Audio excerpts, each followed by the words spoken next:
Today we'll be exploring Linkin Park's Breaking the Habit. The link for their full video is in the description below. This song is one that people across cultural boundaries deeply relate with and resonate with. In part, I think, because it's a song about the pain that we carry around from the past and how this pain constricts and limits us in the present moment. It's about the habits and patterns that we develop in relation to this pain that we carry around. True to the name of the song, Breaking the Habit, most people have this same exact pattern. We have this terrible pain. We don't know what to do with it. We want it to go away. We don't like it. We try to get rid of it. In psychedelic therapy and trauma therapy, the foundation that we build is one of inquiry and curiosity. While we want to engage and relate with these patterns, we want to try to create something new. In order to do that, first we have to understand them. So we try to ask lots of questions to understand where these habits, where these patterns originated from. What was the original pain that we went through? How did we adapt to that pain? How does that habit or pattern of adapting to that pain still affect us today? Now, exploring these patterns and habits and getting curious and trying to build a relationship isn't exactly the easiest thing, but it has tremendous benefits. Joseph Campbell once said, "Well, I think it's important to live life with a knowledge of its mystery and of your own mystery, and it gives life a new zest, a new balance, a new harmony to do this." I mean, therapy and psychological therapy, when people find out what it is that's ticking in them, they get straightened out. So let's get started and jump right into the message behind the lyrics of this song. Setting the stage with the lyrics, the first line that we hear is "memories consume, like opening the wound. I'm picking me apart again." We catch a glimpse, we can see the past pain, the past wound of the trauma that has never healed, that is still gripping, constricting, consuming us in this present moment.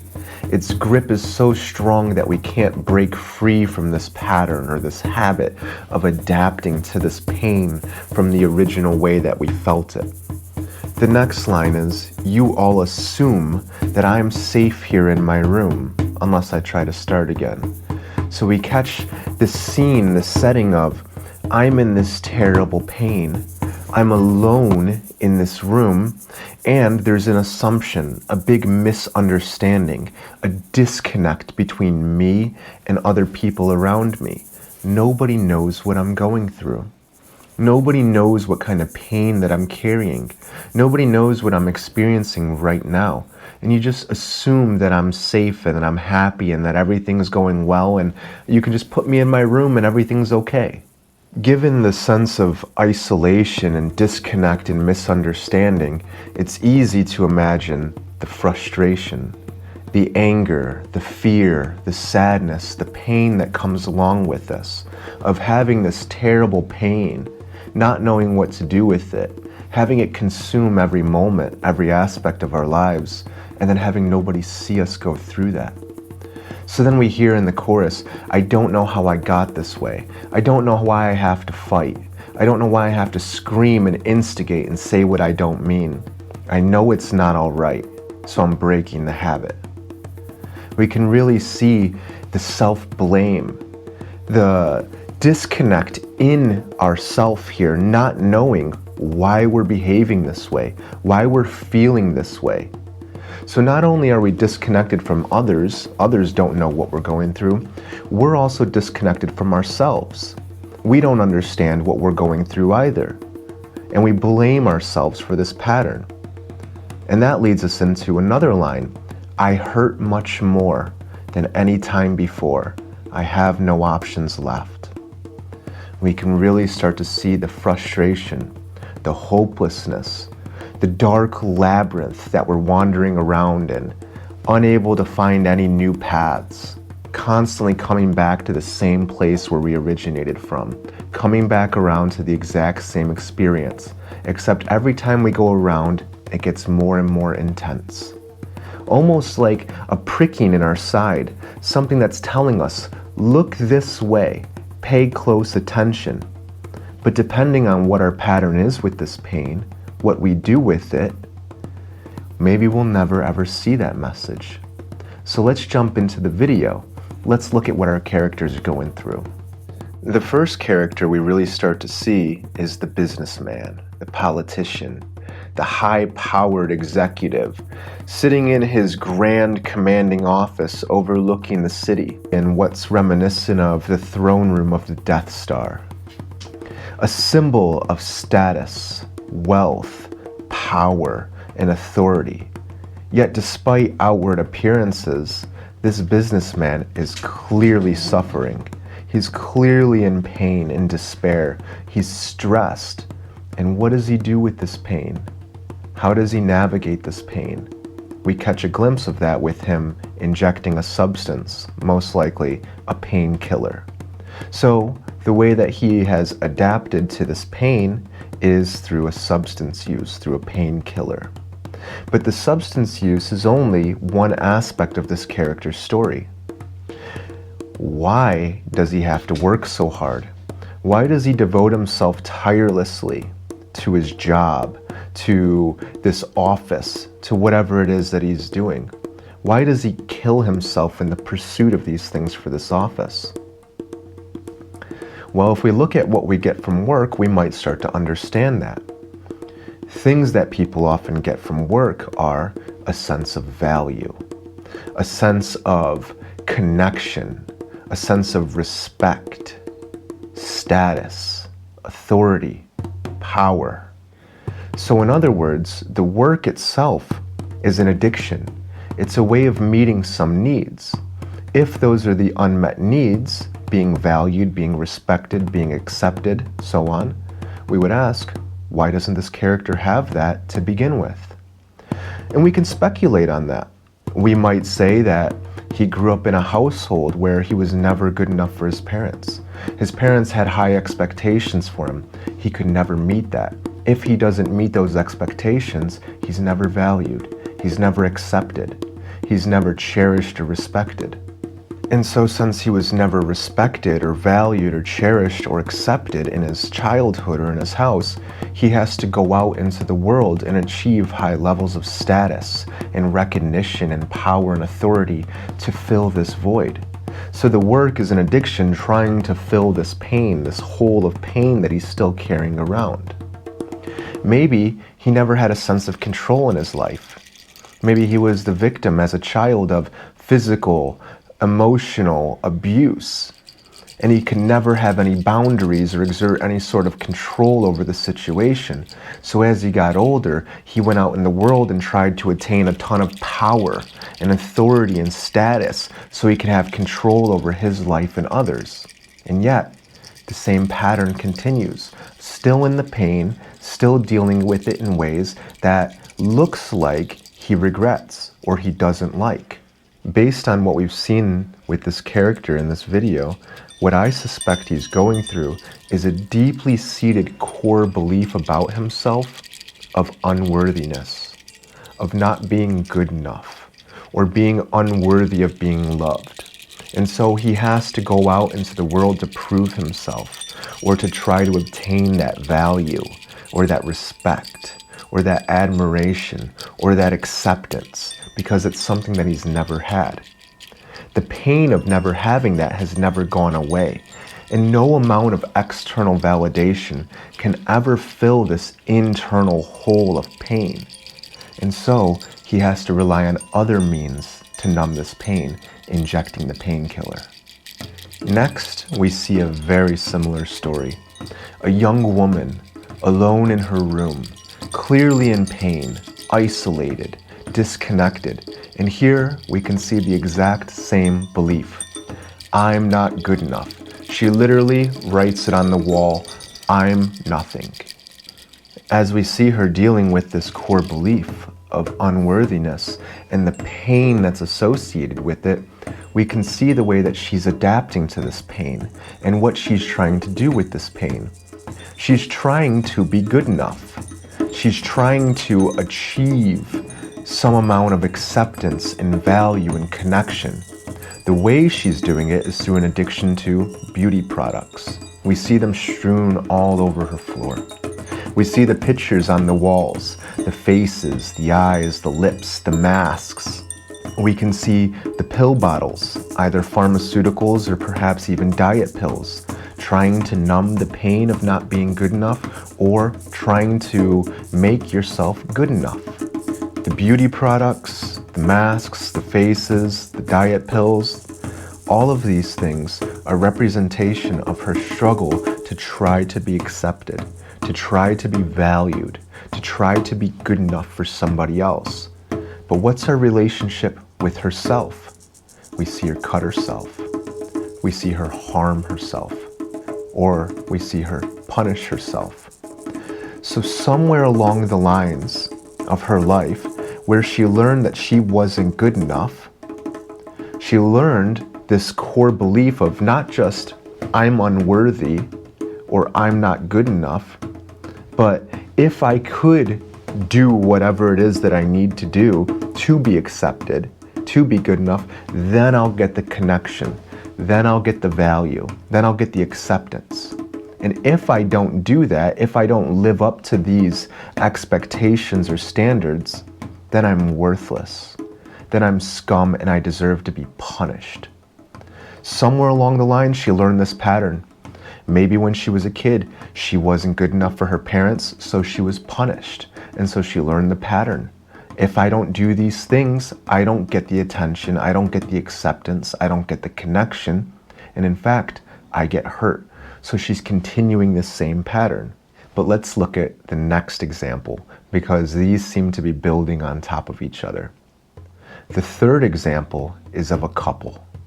Their relationship is colored with conflict, abuse, betrayal. It's a relationship that reflects deep-seated pain and despair and a not knowing what to do with this pain. We see that the woman is pregnant, a symbol of the life-threatening conflict that this new life is being born into. A conflict that is shaping the environment, shaping the surroundings, shaping all the stimulus that this new body is developing in relationship to. This dynamic is super important because parents and children are inherently programmed for connection. The child can't survive without the connection to the parents or to a caregiver. The parent is programmed to care for this child. Yet that relationship is one that is colored and surrounded with conflict, pain, and despair. So as the parents are stressed, this baby is stressed. As the mother is getting beaten, the hormones that are pumping through her body in response to that physical abuse, the adrenaline, the cortisol, the histamines, and so on, are pumping through her body as her heart is racing, as her muscles grow tight because she's getting beaten, she's trying to survive. Those are also pumping through the baby. So the way the mother's responding to this environment is exactly the same as the way this baby's responding to this environment. In other words, this child, this baby, is being primed for conflict and is learning that the connection with your parents, the attachment that I'm so deeply dependent on that I can't survive without, looks like conflict, betrayal, pain, and abuse. So wouldn't it make sense that for this child being born into this world of conflict, being hopelessly dependent on the relationship with their parents, not being able to survive without it, being programmed for the connection and the attachment, wouldn't it make sense that this child would then mistake connection, attachment, compassion, and love for abuse, conflict, betrayal? What are the messages that this child gets growing up in this environment? Why is it happening? To the child in this situation, Their whole world is the parents. So these parents are beating each other up, and the way a child's mind works is, I'm the center of the world. Everything's about me. That's how the undeveloped, immature, childish mind works. So all of this conflict is happening because of me. It's a very easy connection for children to make, and the vast majority of the time they'll make that. So the first belief is, this conflict is happening because of me. It's my fault. I'm not good enough. I'm not worthy. This is the origins, we can see it here, of this belief of unworthiness. How can a child adapt to this core belief of not being good enough and being surrounded with life-threatening conflict? One way that this child could do it is to sacrifice themselves, to try to make the other person happy, to try to get the connection. We become a people pleaser. We sacrifice ourselves to try to make this other person happy, and we'll do anything to maintain the attachment, which is the exact pattern that the mother has. Another adaptation that a child can build in this situation is, if the people around me are always hurting me, well then I need to make myself big and grand, and I need to hurt them before they can hurt me. If they're always abandoning me, I need to leave them before they can leave me. If they're gonna beat me up anyway, I need to go and beat them up before they can beat me up. Or if this person's gonna beat me up, then I got all this pain and anger and I don't know what to do with it. Beating each other up is the dynamic that we have here, so I turn around and beat the next person up. And perhaps that's the exact pattern that this father is following. So from this example here, we can see how the patterns, the habits of intergenerational trauma that is passed through the generations, makes its way from one generation to the next. We can see how this environment shapes the child's beliefs, how they might mistake conflict and abuse for love, connection, and attachment. And we can also see how they continue those same patterns, either people-pleasing, making myself small, trying to make others happy, sacrificing myself and my children to maintain an attachment that's so important to me, or going out and hurting others before they can hurt me.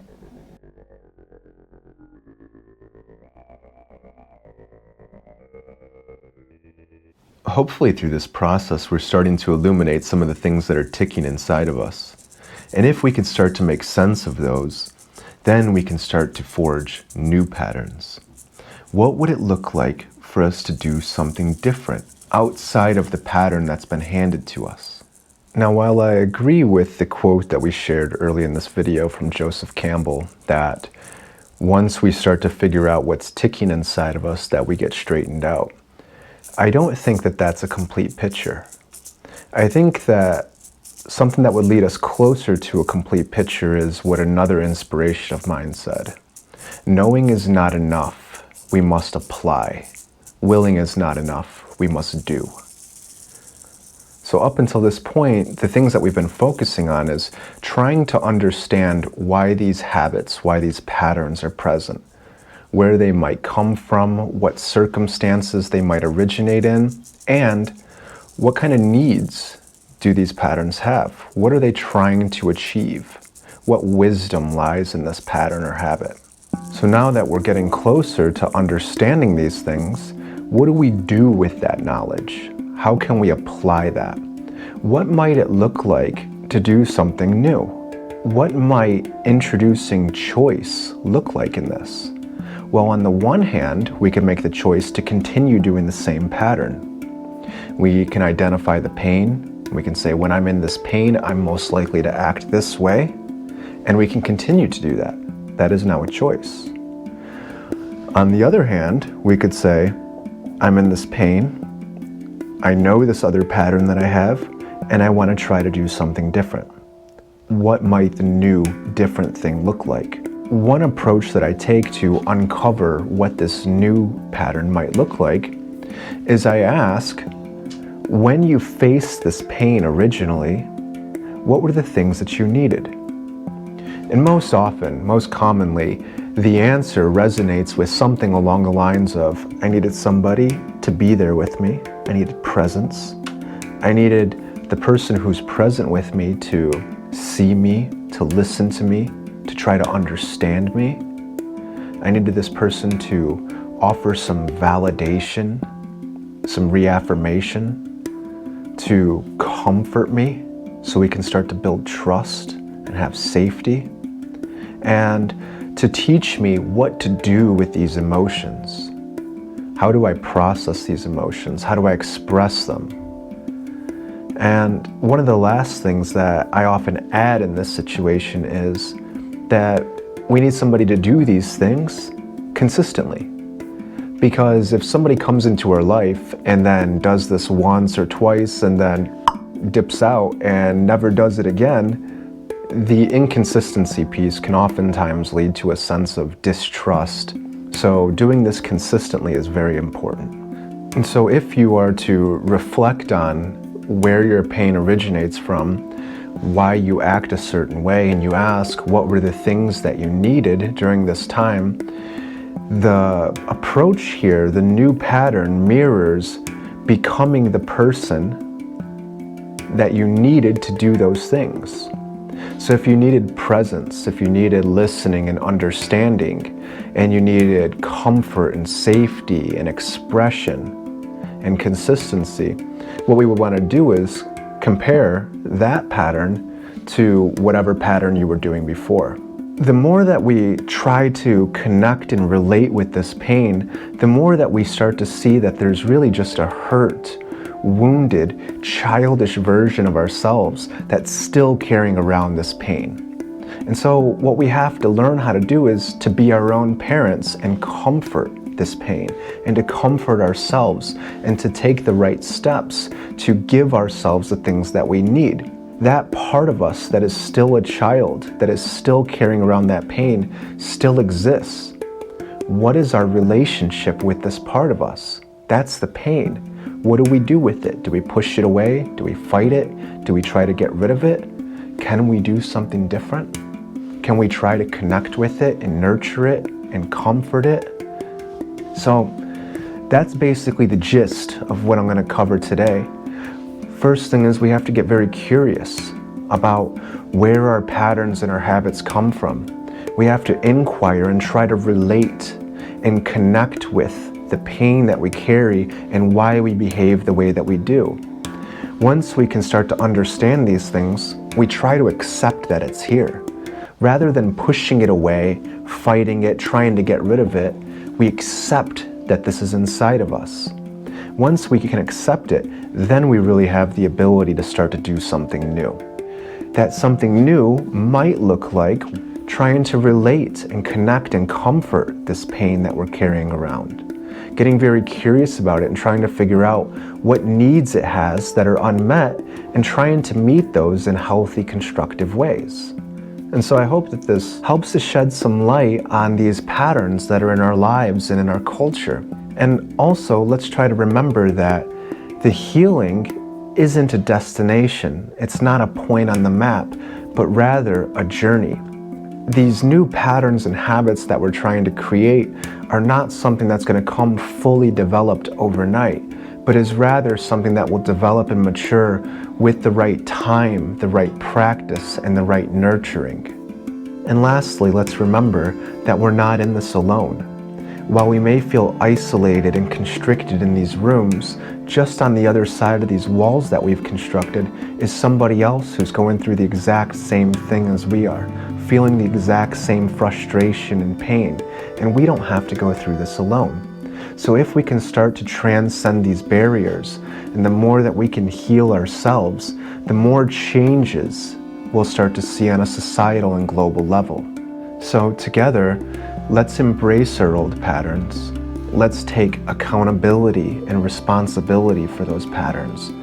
And let's practice building the awareness, the acceptance, the choice and agency to create something new together.